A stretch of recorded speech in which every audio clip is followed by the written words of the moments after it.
मैं संजय सिंह आप सभी को आप सबके YouTube channel Sanjay online studio पर स्वागत करता हूं दोस्तों। आशा पब्लिकेशन का एसके झा की बुक से दोस्तों ये सेट नंबर 5 है।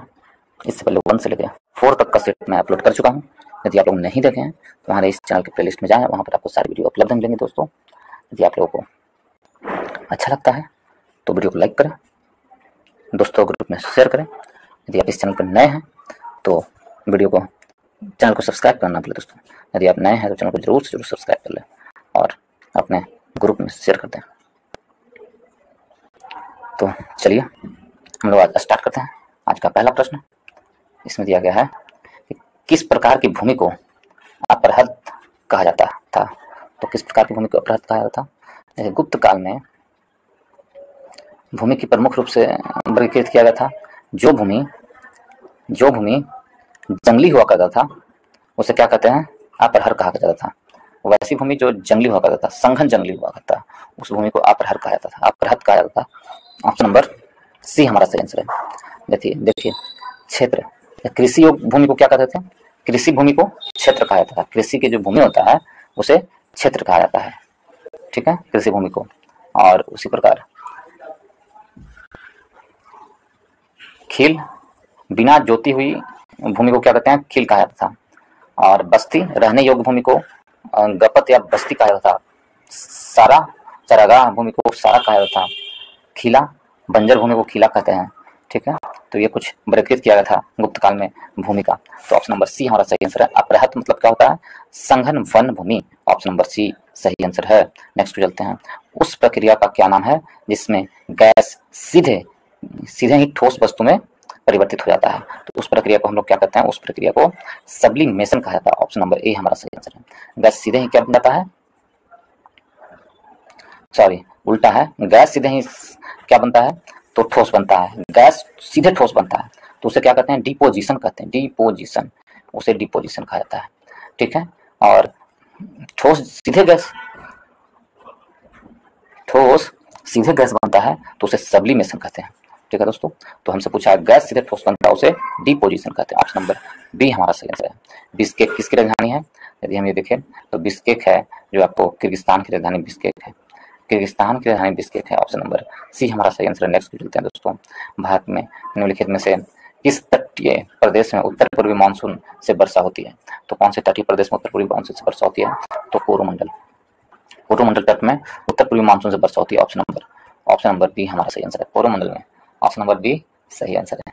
यह पूर्वी तमिलनाडु राज्य में तटीय मैदान है दोस्तों। यह उत्तर में उत्कल मैदान और पूर्व में बंगाल की खाड़ी और दक्षिण में कावेरी डेल्टा और पश्चिम में पूर्वी घाट से घिरा है, जो लगभग 22,800 वर्ग किलोमीटर है इस क्षेत्रफल में फैला हुआ है, ठीक है। उत्तर पूर्वी मानसूनी हवाएं बंगाल की खाड़ी से नमी उठाती है और इन हवाओं को कोरोमंडल तट पर पहाड़ों के अवरुद्ध किया जाता है और उस समय कोरोमंडल तट में काफी बारिश होती है दोस्तों। तो ऑप्शन नंबर क्या हो गया? तो ऑप्शन नंबर बी हमारा सही आंसर हो गया। नेक्स्ट को चलते हैं दोस्तों। एक कह रहा 1 बिलियन में OH का सांद्रण OH माइनस का सांद्रण 10⁻⁻4 है तो H+ का सांद्रण क्या होगा? तो H+ का सांद्रण क्या हो जाएगा? यदि इसे निकालेंगे तो H+ का सांद्रण 10⁻⁻10 होगा। ऑप्शन नंबर ए हमारा सही आंसर है।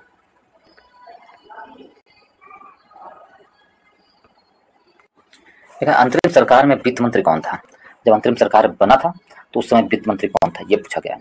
तो देखिए, भारत की अंतरिम सरकार 1946 ईस्वी में संदर्भ में आया था अंतरिम सरकार। उस समय जो वित्त मंत्री थे वो लियाकत अली को बनाया गया था दोस्तों। किसे? लियाकत अली को अंतरिम सरकार में वित्त मंत्री बनाया गया था। ऑप्शन नंबर ए हमारा सही आंसर है, ठीक है। कब बनाया था अंतरिम सरकार? तो 1946 में लियाकत अली को बनाया था वित्त मंत्री। देखिए, अंतरिम सरकार का नेतृत्व जवाहरलाल नेहरू ने किया था। किसने किया था? जवाहरलाल नेहरू ने अंतरिम सरकार का नेतृत्व किया था।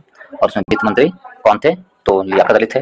और 9 दिसंबर 1946 को संविधान सभा ने अपना सत्र शुरू किया और डॉक्टर राजेंद्र प्रसाद इसके अध्यक्ष चुने गए। कितने? तो डॉक्टर राजेंद्र प्रसाद 13 दिसंबर को इसके अध्यक्ष चुने गए। 12 दिसंबर को, ठीक है, 13 होता है। उसके बाद नहीं, 9 दिसंबर को ही अध्यक्ष चुने गए डॉक्टर राजेंद्र प्रसाद। उसके बाद भारत की अंतरिम सरकार का मंत्रिमंडल निम्नलिखित सदस्य बने। जैसे कमांडर इन चीफ कौन थे? सर क्लॉड अचिनलेक थे। जवाहरलाल नेहरू उपाध्यक्ष एवं विदेश मंत्रालय तथा राष्ट्रमंडल से संबंधित प्रभारी थे। सरदार वल्लभ भाई पटेल गृह मामलों एवं सूचना एवं प्रसारण मंत्रालय से संबंधित थे। राजेंद्र प्रसाद कृषि एवं खाद्य विभाग से थे। इब्राहिम इस्माइल चुंदरीगार ने वाणिज्य विभाग का प्रभार संभाला था। तो ऑप्शन नंबर ए हमारा सही आंसर है। नेक्स्ट चलते हैं, सौर मंडल में ग्रहों की गति खाली स्थान संरक्षण का एक उदाहरण है। तो सौर मंडल में ग्रहों की गति है जो ब्रह्मांड की गति के केपलर के नियम के सिद्धांत पर कार्य करता है। ठीक है, किसके नाम पर? केपलर के नियम के सिद्धांत पर। केपलर का नियम है कोणीय गति के सिद्धांत पर। ऑप्शन नंबर सी हमारा सही आंसर है। नेक्स्ट चलते हैं दोस्तों, इसमें भारत के मतदान में के लिए इस्तेमाल की जाने वाले वीवीपैट का संस्करण क्या है? तो वीवीपैट का संस्करण M3 क्या है? वीवीपैट का संस्करण M3 क्या M3 है? ऑप्शन नंबर सी हमारा सही आंसर, वीवीपैट का संस्करण। ईवीएम इलेक्ट्रॉनिक वोटिंग मशीन के M3 संस्करण में एक वीवीपैट है जो इसका फुल फॉर्म होता है इलेक्ट्रॉनिक वोटिंग मशीन का उपयोग करके चुनाव कराने का मानव संसाधन, जिसे भारत में ईवीएम भी कहा जाता है, इलेक्ट्रॉनिक वोटिंग है। 1990 के दशक में भारत के राज्य में स्वामित्व वाले इलेक्ट्रॉनिक्स कॉर्पोरेशन और भारत इलेक्ट्रॉनिक्स ने ईवीएम और इलेक्ट्रॉनिक्स वोटिंग के लिए उपयोग के विकास का परीक्षण किया था। तो वर्ष 1990 में किया था। और कौन सा वीवीपैट उपयोग किया था भारत में?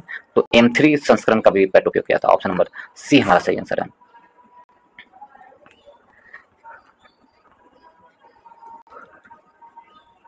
नंबर में है बंकिम चंद्र चटर्जी के आनंद मठ में किस विद्रोह का उल्लेख है? तो बंकिम चंद्र चटर्जी के आनंद मठ में किस विद्रोह का है? तो उन्होंने सन्यासी विद्रोह का, किसका? सन्यासी विद्रोह। आनंद मठ का जो था वो सन्यासी विद्रोह का जिक्र है। ऑप्शन नंबर ए हमारा सही आंसर है। और इन्होंने बंकिम चंद्र चटर्जी के द्वारा लिखित पुस्तक 1882 ईस्वी में प्रकाशित एक बंगाली प्रशासित था, एक बंगाली उपन्यास था। ठीक है, तो ऑप्शन नंबर ए हमारा सही आंसर है, सन्यासी विद्रोह से। नेक्स्ट चलते हैं,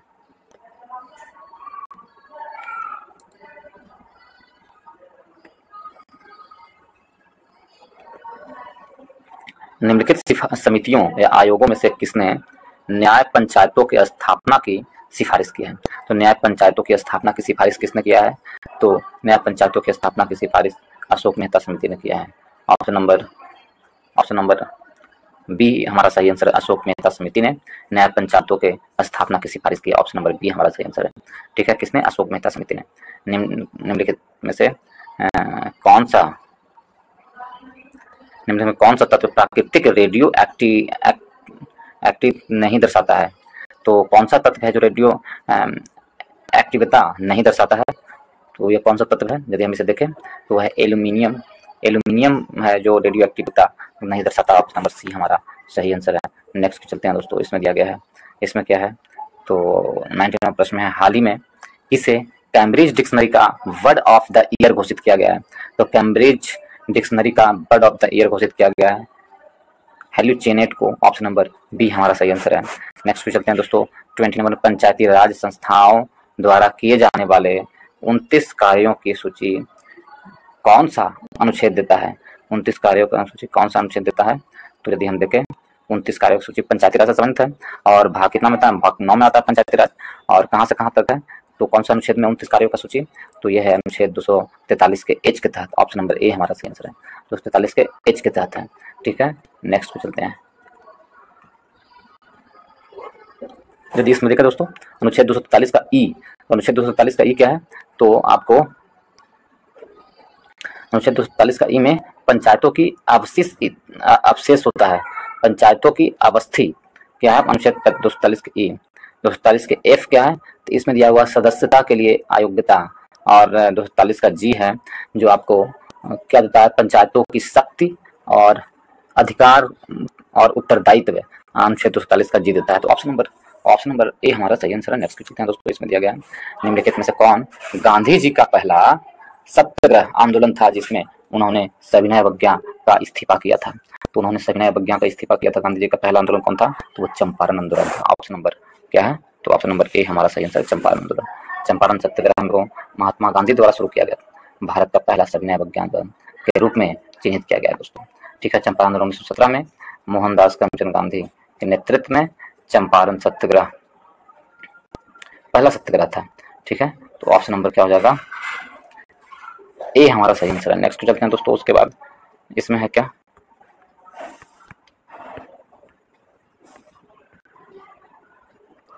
बंगाल नाटक नील दर्पण का अंग्रेजी में अनुवाद किसने किया था? तो बंगाल नाटक नील दर्पण का जो अंग्रेजी में अनुवाद किया गया था, इसके अनुवादक कौन थे, ये प्रश्न पूछा गया। 4 ऑप्शन है दोस्तों इसमें से। देखिए, बंगाल दर्शन, नील दर्पण, बंगाल अंग्रेजी का ये करने वाले कौन थे? इनका नाम था दीनबंधु मित्र। ऑप्शन नंबर, इसका अंग्रेजी उत्पादन यदि हिंदी में बंगाली में देखें तो नील दर्पण के लेखक कौन है? दीनबंधु मित्र थे। ठीक है, जबकि इसका अंग्रेजी में जो अनुवाद किए थे वो माइकल मधुसूदन दत्त था। माइकल मधुसूदन दत्त ने दीनबंधु मित्र द्वारा लिखी पुस्तक नील दर्पण का अंग्रेजी में अनुवाद किए थे। ऑप्शन नंबर क्या है? ऑप्शन नंबर डी हमारा सही आंसर है। नेक्स्ट को चलते हैं दोस्तों। 29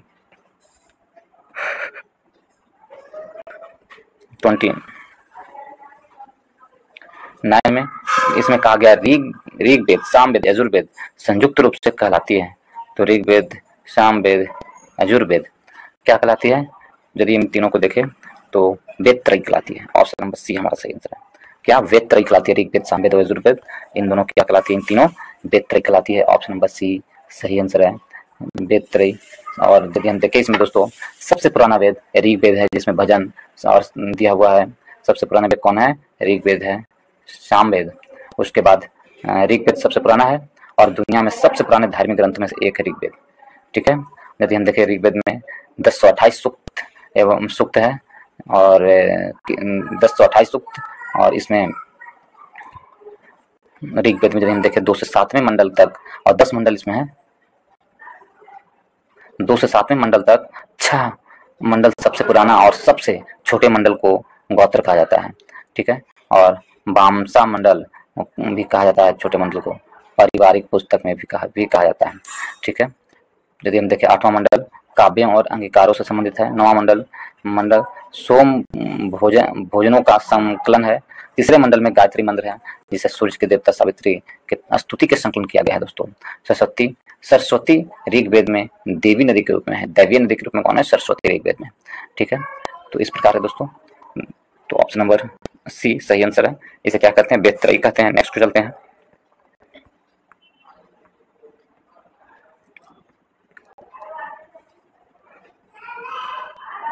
आर्यन मल्होत्रा क्या है? आर्यन मल्होत्रा समिति किससे संबंधित है? तो आर्यन मल्होत्रा समिति है जो किससे संबंधित है? आर्यन मल्होत्रा समिति आपको बैंकिंग क्षेत्र से संबंधित है। किससे? बीमा क्षेत्र से। बैंकिंग क्षेत्र नहीं, बीमा क्षेत्र जिसको बोलते हैं। बैंकिंग सारे आर्यन मल्होत्रा समिति नहीं है। आर्यन मल्होत्रा समिति बीमा क्षेत्र से है। यह समिति वर्ष 1993 में भारतीय रिजर्व बैंक के पूर्व गवर्नर आर्यन मल्होत्रा की अध्यक्षता में स्थापित की गई थी। ठीक है, तो बीमा क्षेत्र से संबंधित आर्यन मल्होत्रा समिति।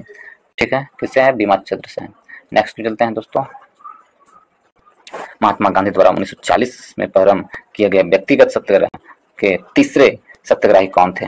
तो व्यक्तिगत सत्याग्रह के तीसरे सत्याग्रही कौन थे? यदि ये देखें, व्यक्तिगत सत्याग्रह के तीसरे सत्याग्रही थे, हम ब्रह्मदत्त को बताते हैं कि ये व्यक्तिगत सत्याग्रह में तीसरे सत्याग्रही थे। और महात्मा गांधी ने व्यक्तिगत सत्याग्रह शुरू करने वाले पहले सत्याग्रही के तौर पर आचार्य विनोबा भावे को रखा है। पहले सत्याग्रही कौन थे व्यक्तिगत सत्याग्रह में? आचार्य विनोबा भावे, दूसरा उसके बाद आता है जवाहरलाल नेहरू और तीसरा ब्रह्मदत्त है। तो ऑप्शन नंबर सी हमारा सही आंसर है। नेक्स्ट चलते हैं दोस्तों। नेक्स्ट में दिया गया है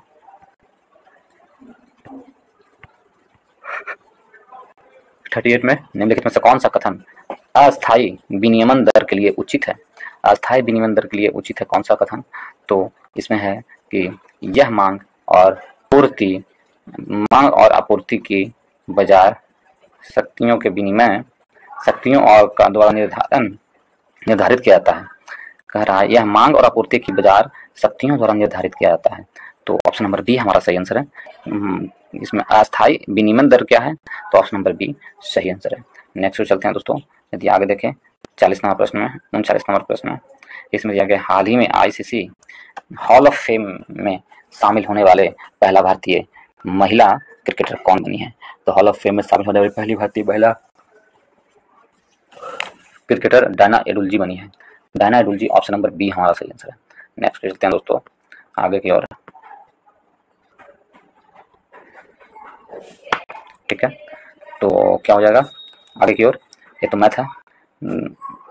और आगे चलते हैं। मानव शरीर में कौन कौन ग्रंथि ऐसी है जिसका संबंध शरीर के उत्तेजन से है? जिसका संबंध शरीर के उत्तेजन से। कौन कौन सी ऐसी ग्रंथि है मानव शरीर में जिससे उत्तेजन पैदा होता है? तो वो ग्रंथि है आपको मानव शरीर में कौन?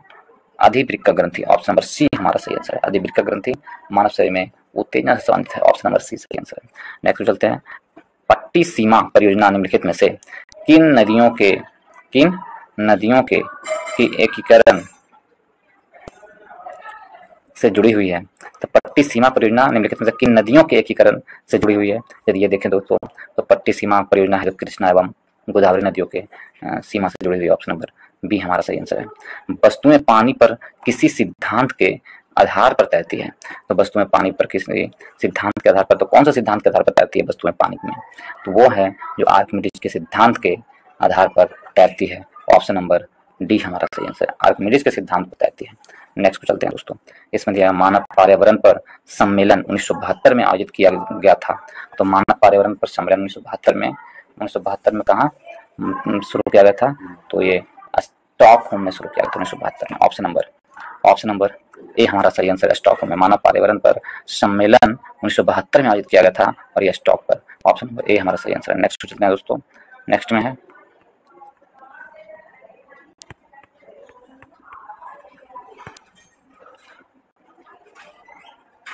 आगे देखते हैं हम लोग, ये सब रीजनिंग है।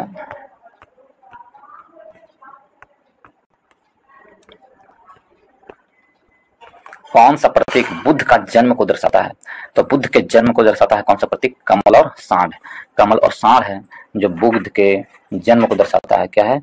बुद्ध के जन्म को दर्शाता है कौन? कमल और सांड। ऑप्शन नंबर बी हमारा सही आंसर है।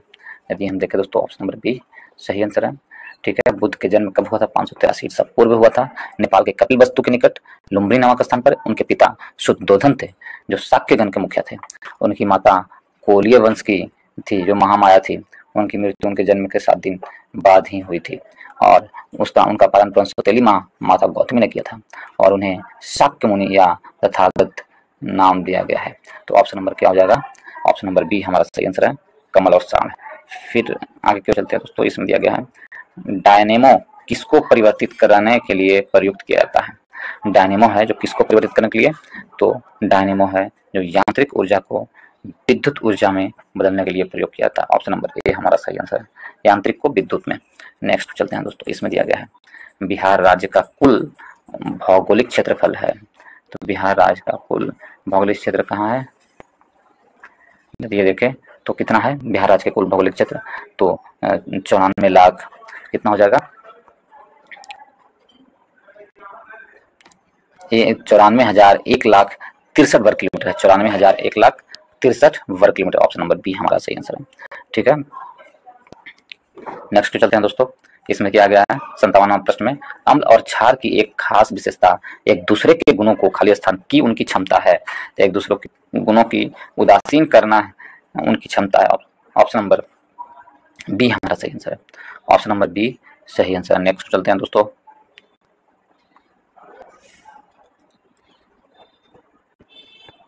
मुगल चित्रकला किसके शासनकाल में अपने चरमोत्कर्ष पर पहुंची थी? तो मुगल चित्रकला था या किसके शासनकाल में? तो जहांगीर के शासनकाल में अपने चरमोत्कर्ष पर पहुंची थी। ऑप्शन नंबर ए हमारा सही आंसर है। मुगल चित्रकला किसके शासनकाल में? जहांगीर के शासनकाल में। ठीक है, नेक्स्ट चलते हैं दोस्तों, आगे दिया हुआ है जल की त्रिकोण बिंदु क्या है?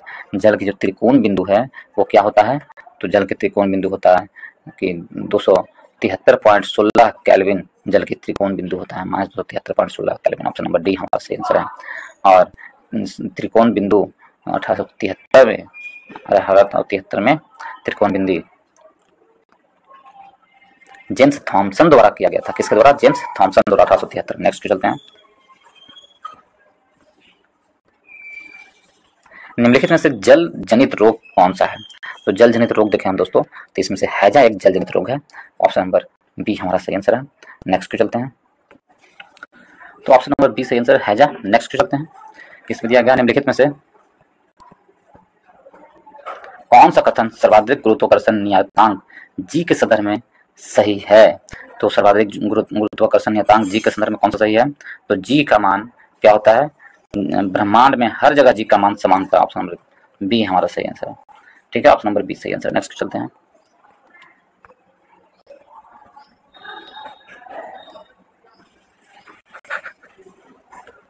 जम्मू और कश्मीर राज्य के विभाजन के बाद बने किस केंद्र शासित प्रदेश की अपनी कोई विधायिका नहीं है? तो कौन से केंद्र शासित प्रदेश की कोई विधायिका नहीं है, ये दिया गया है। तो जम्मू और कश्मीर में जो बने अपने केंद्र शासित प्रदेश में लद्दाख की अपनी कोई विधायिका नहीं है। ऑप्शन नंबर सी हमारा सही आंसर है, लद्दाख की। ठीक है, नेक्स्ट चलते हैं दोस्तों। इसमें 68 में दिया गया अमीबा। अमीबा क्या है? तो अमीबा और प्रोटोजोआ निम्नलिखित में से किन जगत के संदर्भ में आते हैं? अमीबा और प्रोटोजोआ दोनों है जो आपको प्रोटिस्टा जगत के क्षेत्र में आते हैं। ऑप्शन नंबर ए हमारा सही आंसर, किसमें? प्रोटिस्टा में, अमीबा और प्रोटोजोआ। नेक्स्ट चलते हैं दोस्तों 69 में। इसमें दिया गया निम्नलिखित में से कौन सा एक वेक्टर मात्रक नहीं है? तो नीचे दिया गया कुछ, इसमें से कौन वेक्टर मात्रक नहीं है? वेक्टर यानी यदि हम इसे देखें तो कौन नहीं है? तो विद्युत प्रवाह क्या है? वेक्टर मात्रक नहीं है। ऑप्शन नंबर सी हमारा सही आंसर है, विद्युत प्रवाह वेक्टर मात्रक नहीं है। नेक्स्ट चलते हैं दोस्तों 70 के 69 के बाद 71 की ओर है। निम्नलिखित में से धार्मिक समूहों में से किसने 2011 की जनगणना के अनुसार, ठीक है, 2011 के जनगणना के अनुसार साक्षरता दर का उच्चतम प्रतिशत दर्ज किया है? तो कौन से धर्म के समूह ने साक्षरता को उच्चतम दर को ग्रहण किया है? तो वो है जैन धर्म। ऑप्शन नंबर डी हमारा सही आंसर है, जैन धर्म। नेक्स्ट पे चलते हैं दोस्तों। इसमें है कि हाल ही में 9वां भारतीय अंतर्राष्ट्रीय विज्ञान महोत्सव कहाँ आयोजित किया गया? तो 9वां भारतीय अंतर्राष्ट्रीय विज्ञान महोत्सव कहाँ किया गया? जो हाल ही में आयोजित किया गया था वो जो है आपको फरीदाबाद में किया गया। ऑप्शन नंबर सी हमारा सही आंसर है, फरीदाबाद में। कहाँ हुआ है? तो फरीदाबाद में। ठीक है, ऑप्शन नंबर सी हमारा सही आंसर है, फरीदाबाद में। ठीक है, नेक्स्ट चलते हैं दोस्तों। केला किस विटामिन का एक अच्छा स्रोत है? केला है जो आपको विटामिन बी का अच्छा स्रोत है। केला विटामिन बी का अच्छा स्रोत है। ऑप्शन नंबर बी डी हमारा सही आंसर है। ठोस से गैसीय माध्यम में जाते समय ध्वनि की चाल है। ठोस से गैसीय माध्यम में जाते समय ध्वनि की चाल क्या है? ध्वनि की चाल क्या होता है? ठोस से गैस माध्यम में जाता है तो ध्वनि की चाल है जो आपको घटती है। ठोस से गैस माध्यम में जाएगा तो ध्वनि की चाल क्या होता है? घटेगी। नेक्स्ट पे चलते हैं दोस्तों। किस पंचवर्षीय योजना का उद्देश्य खद्यान्न उत्पादन में तेजी लाना, खद्यान्न उत्पादन में तेजी लाना, रोजगार के अवसरों में वृद्धि करना और खाद्य कार्य और उत्पादकता पर ध्यान केंद्रित करते हुए उत्पादकता बढ़ाना था? तो किससे संबंधित है? तो यह है कौन से पंचवर्षीय योजना में? तो 7वीं पंचवर्षीय योजना में। ऑप्शन नंबर ए हमारा सही आंसर है। नेक्स्ट पे चलते हैं दोस्तों, 7वीं में था। नेक्स्ट में दिया गया है कि जैव गैस में विभिन्न या निम्नलिखित में से कौन सा गैस मौजूद होती है? तो जैविक गैस में जो है कौन सा गैस मौजूद होती है, ये प्रश्न दिया गया है। यदि हम ये देखें दोस्तों तो जैविक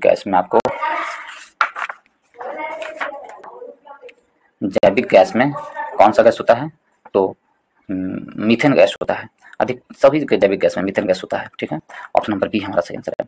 विद्युत तापी साधन के लिए तापी घटक बनाने के लिए जिस मिश्र धातु का प्रयोग किया जाता है वह कौन सी है? तो कौन सी है वो जो है आपको नाइक्रोम है। ऑप्शन नंबर सी हमारा सही आंसर है। नेक्स्ट पे चलते हैं। कपास की उपज भारत के किस राज्य में सबसे अधिक होती है? तो भारत के गुजरात में सबसे होती है अधिक कपास की उपज। कहाँ होती है? गुजरात में सबसे अधिक होती है कपास की उपज। नेक्स्ट पे चलते हैं दोस्तों। निम्नलिखित में से किस तत्व में सबसे कम विद्युत ऋणात्मक होता है? यदि इसमें देखें तो कौन सा तत्व है जो सबसे कम विद्युत ऋणात्मक होता है? तो इसमें फ्रांसियम है जो जिसमें सबसे कम विद्युत ऋणात्मक होता है। फ्रांसियम में सबसे कम, जिसे एफा से संकेतिक है, सबसे कम विद्युत ऋणात्मक होता है। ठीक है, नेक्स्ट में चलते हैं दोस्तों 84 में कैथोड किरणों में खाली स्थान होता है। कैथोड किरणों में क्या होता है?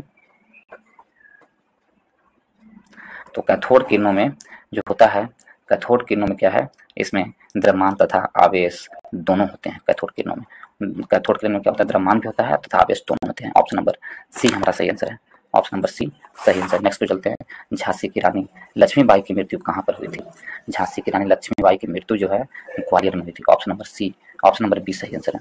झांसी की रानी लक्ष्मीबाई की मृत्यु कहाँ हुआ है? ग्वालियर में। और उनका जन्म 19 नवंबर 1928 को हुआ था लक्ष्मीबाई का। ठीक है, और उनकी मृत्यु ग्वालियर में हुआ है। नेक्स्ट पे चलते हैं दोस्तों। नेक्स्ट में दिया गया है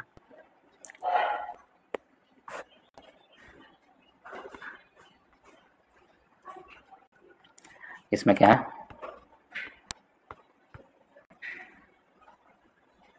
89 तो मैथ है दोस्तों, 88 भी मैथ है। हम लोग देखते हैं कौन सा, 92 नंबर देखते हैं। मंडल लोक संगीति किस राज्य से संबंधित है? तो मंडल लोक संगीति है जो किस राज्य से संबंधित, 92 में है, तो मंडल लोक संगीति राजस्थान राज्य से संबंधित है। ऑप्शन नंबर सी हमारा सही आंसर है, राजस्थान से संबंधित है मंगल लोक समिति। ठीक है, प्रसिद्ध राजधानी मांड गायिका अल्लाह जिलाई बाई के द्वारा गाई जाती है। पाबूजी के फ्रॉक मनिहारी भी राजस्थान की क्या है, महत्वपूर्ण लोक संगीत है दोस्तों। तो ऑप्शन नंबर सी हमारा सही आंसर है, मांड लोक है जो राजस्थान की प्रमुख लोक नृत्य है। ऑप्शन नंबर सी सही आंसर है। जनता पार्टी द्वारा किस पंचवर्षीय योजना को समय से 1 वर्ष पूर्व स्थगित कर दिया गया था? तो जनता पार्टी ने किस पंचवर्षीय योजना को समय से पूर्व स्थगित कर दिया गया था? तो यह पंचवर्षीय योजना का क्या था? तो जनता पार्टी का किस पंचवर्षीय योजना, तो 5वीं पंचवर्षीय योजना को। ऑप्शन नंबर सी, समय से पहले क्या कर दिया था, तो स्थगित कर दिया था। ऑप्शन नंबर सी हमारा सही आंसर है, 5वीं पंचवर्षीय योजना। देखिए 24 मार्च 1977 को मोरारजी देसाई भारत के पहले गैर कांग्रेसी प्रधानमंत्री बने। 5वीं पंचवर्षीय योजना 1977 से 78 में जनता सरकार द्वारा समाप्त कर दिया गया था दोस्तों। ठीक है, 1978 से 83 की अवधि के लिए अपनी 6ठी योजना शुरू की गई। इसे रोलिंग प्लान भी कहा जाता है, रोलिंग योजना भी कहा जाता है। ठीक है, तो ऑप्शन नंबर बी हमारा सही आंसर, 5वीं पंचवर्षीय योजना। नेक्स्ट चलते हैं दोस्तों, इसमें मैथ है। फिर आगे चलते हैं, इनमें से आर्मेनिया की राजधानी क्या है? आर्मेनिया की राजधानी क्या है इनमें से? यदि हमें देखें तो आर्मेनिया की राजधानी है जो एरेवान है। ऑप्शन नंबर बी हमारा सही आंसर, एरेवान आर्मेनिया की राजधानी है। निम्नलिखित में से किसकी तरंग दैर्घ्य सबसे कम होती है? तो किसकी तरंग दैर्घ्य सबसे कम होती है? यदि इसमें देखें तो गामा किरणों की तरंग दैर्घ्य सबसे कम होती है। ऑप्शन नंबर बी हमारा सही आंसर है, गामा किरणों का तरंग दैर्घ्य है जो सबसे कम होती है। 97 का किसका? तो गामा किरणें का। ऑप्शन नंबर बी सही आंसर है। नेक्स्ट चलते हैं, निम्नलिखित में से कौन सा लक्ष्य उष्णकटिबंधीय सवाना क्षेत्र की जलवायु के विशेषता है? उष्णकटिबंधीय सवाना क्षेत्र की जलवायु का विशेषता है, यदि ये देखें तो कौन है दोस्तों? 98 में, 98 का देखें तो इसमें दिया गया है उष्णकटिबंधीय सवाना क्षेत्र का जलवायु है वो एक निश्चित शुष्क एवं आर्द्र मौसम होता है। ऑप्शन नंबर डी हमारा सही आंसर है। ठीक है, नेक्स्ट चलते हैं दोस्तों। नेक्स्ट में देखें हम इसमें निम्नलिखित में से कौन सा भारत को एक धर्मनिरपेक्ष राज्य के रूप में वर्णित करता है? तो भारत को एक धर्मनिरपेक्ष राज्य के रूप में वर्णित करता है कौन? तो संविधान की प्रस्तावना। ऑप्शन नंबर डी हमारा सही आंसर है, संविधान की प्रस्तावना है जो भारत को एक राज्य के रूप में वर्णित करता है। ऑप्शन नंबर डी सही आंसर है। नेक्स्ट चलते हैं दोस्तों, इसमें दिया गया है, इसमें है डिओडेनम खाद्य स्थान का भाग है। तो डिओडेनम किसका भाग है? कौन से अंग का भाग है डिओडेनम? तो डिओडेनम है दोस्तों जो किसका भाग है?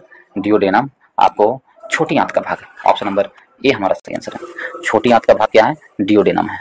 नेक्स्ट चलते हैं दोस्तों, इसमें दिया गया है 103 नंबर प्रश्न की ओर। बिहार में मानव विकास उप मिशन के अंतर्गत कितने विभाग शामिल हैं? बिहार में मानव विकास उप मिशन के अंतर्गत कितने विभाग शामिल हैं बिहार में? यदि हम देखें तो बिहार में 7 विभाग शामिल हैं। ऑप्शन नंबर बी हमारा सही आंसर है। नेक्स्ट पे चलते हैं दोस्तों, नेक्स्ट में दिया गया है कि बिहार के किस जिले में तेलहर कुंड जलप्रपात अवस्थित है? तो बिहार के किस जिले में तेलहर कुंड जलप्रपात है? बहुत अच्छा प्रश्न है। तेलहर कुंड जलप्रपात है जो बिहार के कहाँ है? कैमूर में स्थित है। ऑप्शन नंबर बी हमारा सही आंसर है, कैमूर जिले में तेलहर कुंड अवस्थित है। ठीक है, और इस पर दुर्गावती नदी के उद्गम के निकट यह रोहतास पठार में स्थित है। तेलहर जलप्रपात कहाँ है? रोहतास पठार में दुर्गावती के प्लेटलेट्स में बनते हैं। तो प्लेटलेट्स कहाँ बनते हैं?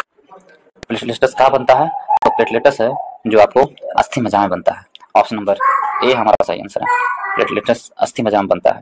नेक्स्ट चलते हैं दोस्तों, ग्रीन विट्रियोल किससे कहते हैं?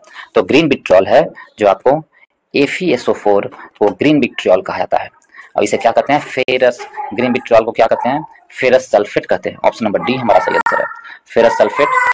ऑप्शन नंबर डी सही आंसर है, फेरस सल्फेट होता है। नेक्स्ट कहते हैं शासकों में से किसने अपने सैनिकों को 200, 250 और 500 की इकाई में विभाजित किया था?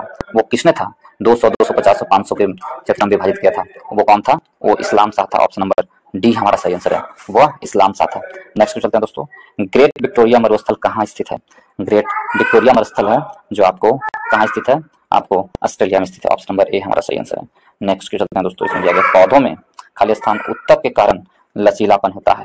पौधों में उत्तक के कारण लचीलापन होता है, कौन सा उत्तक?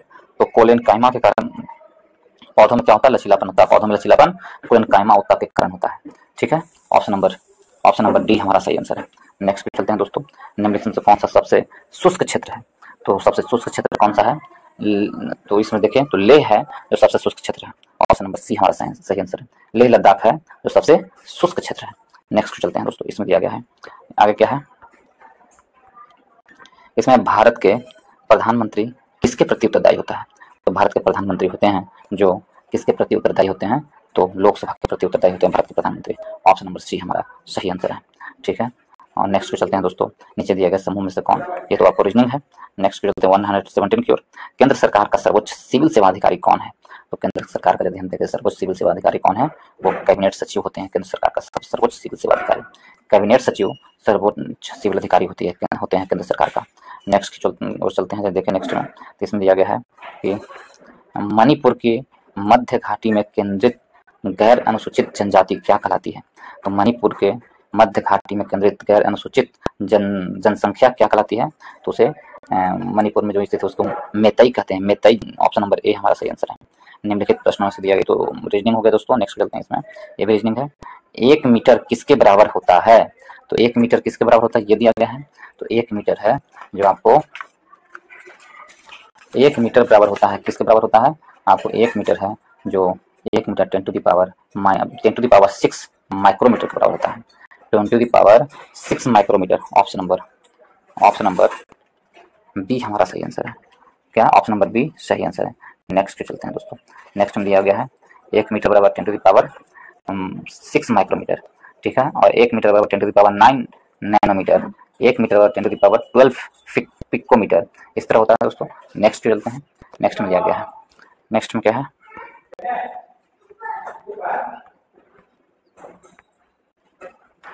घूर्णन पिंड का कुल कोणीय संवेग नियत रहता है। यदि पिंड पर कार्यरत कुल बल घूर्णन है तो पिंड पर कार्यरत कुल बल घूर्णन क्या है? 0 है। तब क्या होगा? पिंड का कार्यरत बल घूर्णन क्या है? 0 है। तब कुल कोणीय वेग नियत रहता है। ऑप्शन नंबर ए हमारा सही आंसर। नेक्स्ट चलते हैं दोस्तों, इसमें दिया गया कर्नाटक वंश का संस्थापक कौन था? तो कर्नाटक वंश का संस्थापक हम देखें तो वो कौन है? कर्नाटक वंश का यानी कनाट वंश के संस्थापक नान्यदेव हैं, और उन्होंने 1097 ईस्वी में नान्यदेव की स्थापना की। नान्यदेव ने कर्नाट वंश की स्थापना की थी। ठीक है, ऑप्शन नंबर कौन होगा? नान्यदेव। ऑप्शन नंबर ए हमारा सही आंसर है। कर्नाट वंश के संस्थापक है। इसकी 2 राजधानियां थी, एक सिमरौनगढ़ नेपाल के 12 जिले और एक दरभंगा में बिहार में थी। इसकी 2 क्या थी? राजधानियां थी। ठीक है दोस्तों, कनाट राजवंश 1097 से 1324 ईस्वी तक शासन किया था। बिहार राज्य, नेपाल और भारत के तिरहुत या मिथिला में शासन किया था। नान्यदेव ने चालुक्य राजा विक्रमादित्य चतुर्थ की मदद से सिमरौनगढ़ पर अपना शासन किया था। नान्यदेव ने मिथिला क्षेत्र को 50 वर्ष तक शासन किया। ठीक है दोस्तों, तो ऑप्शन नंबर ए हमारा सही आंसर। नेक्स्ट में दिया गया क्या? प्राचीन भारत की निम्नलिखित लिपियों में से कौन सी एक दाएं से बाएं लिखी गई है? तो दाएं से बाएं की ओर लिपि लिखी गई है, वो कौन सी लिपि है? तो दाएं से बाएं की ओर लिखी जाने वाली लिपि खरोष्टी लिपि है दोस्तों। ऑप्शन नंबर सी हमारा सही आंसर है, खरोष्टी। नेक्स्ट चलते हैं, हाल ही में भारत और किस देश के बीच संयुक्त अभ्यास मित्र शक्ति विश्व 23 हुआ है? भारत और किसके बीच मित्र शक्ति विश्व 23 हुआ है? तो वह है श्रीलंका के बीच। भारत और श्रीलंका के बीच मित्र शक्ति विश्व 23 हुआ है। नेक्स्ट और चलते हैं दोस्तों, नेक्स्ट दिया गया है, नेक्स्ट में है राज्य विभाग किसकी अध्यक्षता में स्थापित किया गया था? तो राज्य विभाग किसकी अध्यक्षता में स्थापित किया गया है? यदि हम देखें किसकी अध्यक्षता में किया गया स्थापित, तो यह जो है आपको राज्य विभाग, ये आपको किसकी अध्यक्षता में है? राज्य विभाग है जो अनियंत्रित संलयन अभिक्रिया पर इसमें नहीं, राज्य विभाग किस अधिनियम में काम करता है? राज्य विभाग किसकी अध्यक्षता में स्थापित किया गया? तो सरदार वल्लभ पटेल की अध्यक्षता में राज्य विभाग स्थापित किया गया है। सरदार वल्लभ पटेल की अध्यक्षता में। ऑप्शन नंबर डी सही आंसर है। नेक्स्ट चलते हैं, हाइड्रोजन बम किस सिद्धांत पर कार्य करता है? तो देखिए हाइड्रोजन बम है जो आपको किस सिद्धांत पर काम करता है? तो यह बम आपको हाइड्रोजन बम एक अनियंत्रित संलयन अभिक्रिया पर कार्य करता है। ऑप्शन नंबर डी हमारा सही आंसर है। नेक्स्ट चलते हैं दोस्तों, इसमें भारतीय मौसम संस्थान का मुख्यालय कहाँ है? तो भारतीय मौसम संस्थान की मुख्यालय कहाँ मिलती है? तो भारतीय मौसम संस्थान की मुख्यालय है जो आपको कोलकाता में, भारतीय मौसम संस्थान का मुख्यालय कहाँ है? ये कोलकाता में नहीं है, ये है आपको नई दिल्ली में। भारतीय मौसम संस्थान का मुख्यालय नई दिल्ली में है। ऑप्शन नंबर ए हमारा सही आंसर है। नेक्स्ट चलते हैं दोस्तों। इसमें दिया गया है कि निम्नलिखित में से किसे निर्देशों का साधन माना जाता है। निर्देशों का साधन माना गया है किसे, तो प्रस्तावना को निर्देशों का साधन माना गया है। सॉरी, प्रस्तावना को नहीं दोस्तों, आपको राज्य के नीति निर्देशक तत्व को निर्देशों का साधन माना गया है। प्रस्तावना संविधान की आत्मा है, क्योंकि यह संविधान का भाग है। प्रस्तावना क्या है, संविधान की आत्मा है। मौलिक अधिकार भाग 3 के अनुच्छेद 12 से 35 तक है। मौलिक अधिकार से संबंधित है अनुच्छेद 12 से 35। और मौलिक अधिकार न्यायालय में परिवर्तनीय है। ठीक है, राज्य के नीति निर्देशक तत्व यह न्यायालय में परिवर्तनीय नहीं है। और भाग कितना, भाग 4 में अनुच्छेद 36 से 51 तक राज्य के नीति सिद्धांत के बारे में दिया गया है। यह आयरलैंड के सिद्धांत से लिया गया है राजनीतिक सिद्धांत। यह निर्देशों के साधन के रूप में कार्य करता है। निर्देशों के साधन के रूप में कौन कार्य करता है, तो राजनीतिक सिद्धांत।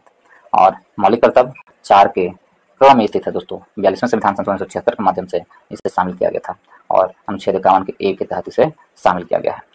ठीक है, इस प्रकार यदि आप दोस्तों हमारे इस चैनल पर भारतीय संविधान पढ़ना चाहते हैं तो इस चैनल के प्ले लिस्ट में जाएं। वहाँ पर आपको भारतीय संविधान से एक प्ले लिस्ट मिलेगा। वहाँ पर आपको पूरी वीडियो अपलोड है दोस्तों, वो भी चैप्टर वाइज पूरी वीडियो अपलोड है। आप जाकर पढ़ सकते हैं और अपनी तैयारी को मजबूती प्रदान कर दे सकते हैं दोस्तों।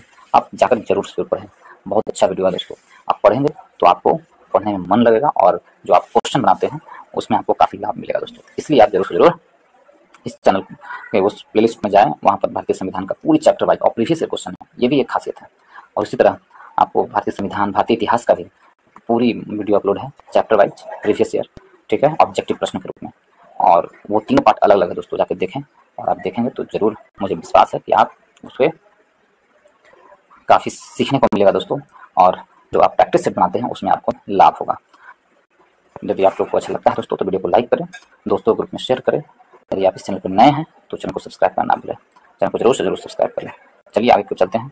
इसमें दिया गया है इधर 143 में, एक गोलाकार दर्पण और पतली गोलाकार लेंस प्रत्येक में 20 सेंटीमीटर की फोकस लंबाई होती है। ऐसे परिदृश्य में निम्नलिखित में से कौन सा सत्य होने की संभावना है। तो ऐसे परिदृश्य में कौन सा सत्य होने की संभावना, यह प्रश्न दिया गया है। तो इसमें क्या होता है कि दोनों उत्तल लेंस होंगे, दर्पण उत्तल होंगे और लेंस अवतल होंगे। एक गोलाकार दर्पण और पतली गोलाकार लेंस प्रत्येक में 20 सेंटीमीटर की फोकस लंबाई होती है। ऐसे परिदृश्य में निम्नलिखित से कौन सा सत्य होंगे। तो क्या होगा इसमें सत्य, ये पूछा गया है। तो इसमें हम देखें तो दोनों क्या होंगे, अवतल हैं, दोनों अवतल हैं। ऑप्शन नंबर डी सही आंसर है। 144 में निम्नलिखित में से किस जिले में बिहार का एकमात्र राष्ट्रीय उद्यान है। तो बिहार का एकमात्र राष्ट्रीय उद्यान कौन सा है, पश्चिम चंपारण जिले में। पश्चिम चंपारण जिले में बिहार का एकमात्र राष्ट्रीय उद्यान है। ऑप्शन नंबर सी हमारा सही आंसर है। ठीक है, नेक्स्ट चलते हैं दोस्तों।